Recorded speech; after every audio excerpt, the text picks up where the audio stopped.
Voltamos com o Toda Mulher e nosso assunto hoje é a participação feminina na bancada da Alerj e também do Congresso Nacional. Aqui no estúdio da TV Alerj, a deputada Inês Pondeló e também o demógrafo José Eustáquio Alves. Este ano, 2 mulheres concorreram à presidência da República. As mulheres se sentem mais confiantes para se candidatar ao maior cargo político? Eu acho que sim, né? É natural de que, como a democracia vai avançando, os direitos das mulheres vão avançando, as mulheres começam a se destacar e começam a se dispor, né? Inclusive a disputar, né, cargos como esse, né, o maior cargo a nível do nosso país. Eu penso que as mulheres têm que estar dispostas, porque a eleição é uma guerra, acaba sendo uma guerra, vem muita coisa relacionada a preconceito, né, a cultura machista, acabam as mulheres sofrendo muito, como não foi feita uma reforma política no nosso país, a questão do financiamento é sempre mais complicado para as mulheres também.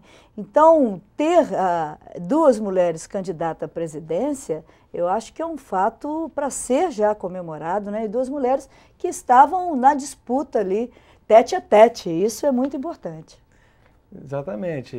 Veja só, as mulheres, elas são maioria do eleitorado hoje em dia, né? A gente tem mais de 5 milhões de mulheres em relação aos homens, mas até as eleições passadas, as mulheres, esse poder do voto era para decidir qual homem que iam representar essas mulheres, né? Então, nessa eleição, teve uma coisa extraordinária, que as 2 mulheres candidatas, elas conseguiram 2/3 dos votos. E isso é um fato histórico e o Brasil está na liderança do mundo em termos de voto para a presidência, porque isso mostra que o eleitorado não discrimina as mulheres. Tem preconceito, tem críticas, etc., mas se 2/3 do eleitorado votam em mulheres, mostra que o país está muito avançado e que o país está preparado para eleger uma mulher para a presidência da República, né? Agora, eu, inclusive, tenho uma tese que é o seguinte, que foram as mulheres que quiseram o segundo turno. Porque se você pegar os dados, por exemplo, das pesquisas que mostram a votação da Dilma, ela ganharia no primeiro turno se fosse com os votos masculinos. Que também é uma questão interessante. Quer dizer, a Dilma tem mais votos entre o eleitorado masculino. Quem teve mais votos entre o eleitorado feminino foi a Marina. E no final da campanha, que chama de a onda verde, que são os votos ecológicos, e a onda rosa, né, que são os votos femininos. Por quê? A Marina fez um apelo que eu acho que deu resultado, no sentido seguinte, olha, vamos fazer um segundo turno, colocar 2 mulheres no segundo turno para a gente debater melhor as questões e o futuro do país, que não foi tão bem discutido no primeiro turno. Então esse apelo acabou não levando a Marina, mas levando ao segundo turno e levando a discussão. Então essa eleição brasileira, ela traz muitas lições para o mundo inteiro, quer dizer, mostra como que o eleitorado de um país que é a 8ª potência do mundo, 5º país do mundo em termos de população, mostra que a população, ela aceita muito bem as mulheres e quer discutir bem as propostas. Não vai votar em mulher porque é mulher, depende da proposta da mulher, mas também não vai deixar de votar na mulher porque é mulher. Se a mulher mostrar que ela é competente, que ela tem as melhores propostas, a população com certeza vai eleger uma mulher. Deputada, e como é representar a mulher na bancada, sendo a presidente da comissão também? Sim. A gente colocar o dedo, né, em todos os assuntos, né? Porque é muito assim dito, olha, mulher, saúde, educação, cultura, ainda da mulher. Mas quando chega assuntos mais relacionados a planejamento, macroeconomia, etc., aí a mulher vai afastando desses assuntos, né? Então, a comissão, por mais que ela tenha algumas propostas específicas, alguns assuntos que ela tem como prioridade, como foi a violência doméstica contra a mulher, a questão da mortalidade materna, ela também está envolvida em todos os assuntos que são discutidos aqui na Assembleia. Eu acho que esse é um desafio maior para as mulheres que estão entrando também, que elas possam também estar inseridas nesses assuntos considerados assim, fora do âmbito feminino e dizer claramente que lugar de mulher é em todo lugar, né? Na política também. E esses, inclusive, são alguns projetos para 2011, né, da comissão. Sim, nós vamos continuar nessa prioridade da mortalidade materna, que infelizmente muitas mulheres estão morrendo de parto, de cesariana, no Brasil e no nosso estado, né? Inclusive é um dos compromissos da ONU para o 3º milênio. E também a questão da violência doméstica contra a mulher, que a gente infelizmente tem que continuar debatendo. Mas nós queremos ampliar, também falar sobre trabalho, sobre salários, sobre creche, falar sobre como o nosso estado está organizado com relação às políticas públicas para as mulheres nos diversos setores. Em relação à obrigatoriedade dos partidos preencherem 30% das vagas com candidatas mulheres. Em 2002, 11,4% dos candidatos a deputado federal eram mulheres. Em 2006, 12,7%. Neste ano, são 21%. Esse aumento ainda não completa o preenchimento, segundo a deputada Cidinha Campos.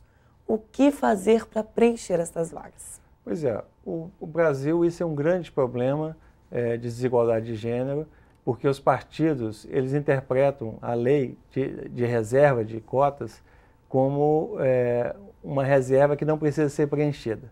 Por causa disso, o movimento feminista, os estudiosos propuseram uma mudança que tiraram a palavra reservar para preencher.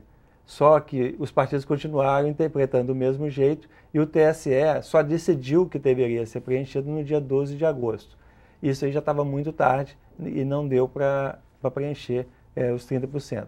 E, além do mais, os partidos lançaram chamadas candidatas laranjas, né? E esse é um problema sério, porque assim, o mundo inteiro está caminhando da maior representatividade das mulheres na política. O Afeganistão tem mais mulheres que o Brasil na política, o Iraque, Angola, Moçambique e na América Latina, quase todos os países da América Latina, Bolívia, Paraguai, Peru, etc. Então o Brasil, chamado a 8ª potência do mundo econômico, o 5º país de população, e nós estamos lá em 100º, 38º lugar em termos de participação política. Isso é uma das maiores desigualdades, das maiores injustiças do Brasil. Eu acho que tem que cumprir a lei, mas mais do que isso, os partidos precisam tomar consciência que não podem continuar excluindo as mulheres da política, que tem que investir no treinamento, na formação e na qualificação dessas mulheres, para que o partido dê exemplo. O partido não pode vir falar em transformar o Brasil, transformar o Rio de Janeiro, transformar a América Latina, e ele mesmo não dá exemplo e mantém políticas sexistas, machistas dentro do próprio partido. Então isso é urgente, mudar essa visão de gênero dentro dos próprios partidos. E nesse sentido, eu queria falar que a lei também fala de 5% do fundo partidário ser para a formação das mulheres dentro dos partidos, né? Então cabe também às mulheres que são filiadas a esses partidos exigirem o cumprimento, porque a gente precisa dessa formação durante todo o período, não só nas vésperas da eleição sair correndo. Ah, por favor, você tem uma família grande, você é diretora de uma escola, representa uma igreja, venha ser candidata. Não, é preciso a participação todo dia. Política se faz todo dia, e não só em época eleitoral. Nosso tempo é curtinho, mas uma última informação. O estado que elegeu a maior bancada feminina foi o Espírito Santo. Dos 10 representantes da unidade federativa, 4 são mulheres. Já Minas Gerais elegeu somente uma na bancada de 53 parlamentares. São Paulo tem 6 mulheres entre as 70 e Rio de Janeiro apenas 4 em um grupo de 46. Como explicar essa diferença entre os estados? Só para a gente finalizar. Olha, o sistema federativo do Brasil, ele não segue aquele princípio de uma pessoa, um voto. Os estados menores, eles têm uma quantidade maior de representantes na Câmara Federal do que os estados maiores. Isso significa que nos estados menores, a disputa eleitoral ela não se dá com tanta intensidade como nos estados maiores. Então, uma primeira explicação é pelo próprio sistema federativo brasileiro. Agora, outro é a própria tradição. Por exemplo, o Rio Grande do Norte, ele tem uma tradição muito grande de participação da mulher na política. É um dos estados brasileiros que tem uma história longa, que vem lá de,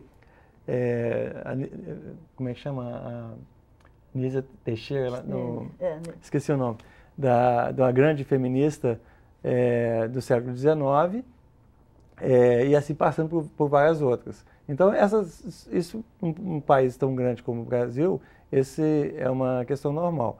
Mas o padrão é que a maior parte dos estados tenham pouca participação. É isso que precisa de mudar com urgência. Ok, eu quero agradecer a presença de vocês dois.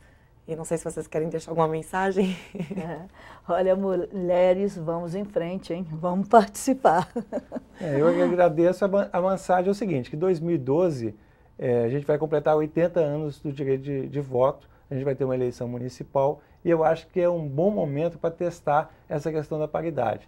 Vamos lançar 50% de homens, vamos lançar 50% de mulheres e deixar o eleitorado decidir se ele quer eleger mulheres, se ele quer eleger homens na proporção que ele quiser. Mas os partidos podiam voluntariamente, em comemoração a esses 80 anos, lançar meio a meio, paridade na disputa eleitoral.